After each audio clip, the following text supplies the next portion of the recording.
wakurugenzi watendaji kwenye majiji, manispaa, halmashauri za wilaya na miji, nenda muhakikisha kuwa shughuli hizi katika halmashauri zenu zinakuwepo, na afisa anayeshughulikia maeneo haya ya utamaduni, sanaa na michezo anasikilizwa.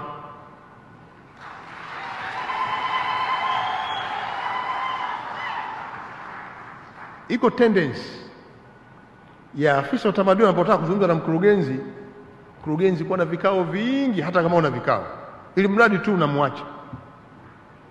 Iko tabia ya wakurugenzi, afisa wa michezo anapotaka kuja kusema jambo kuhusu michezo, anaonekana kama anakuja kucheza tu.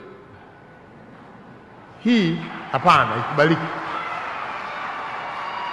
haikubaliki. Kwa hiyo wakurugenzi, nenda muwasikilize maafisa utamaduni, wasikilizeni maafisa sanaa, wasikilizeni maafisa michezo, kwa maslahi ya wilaya zetu, kwa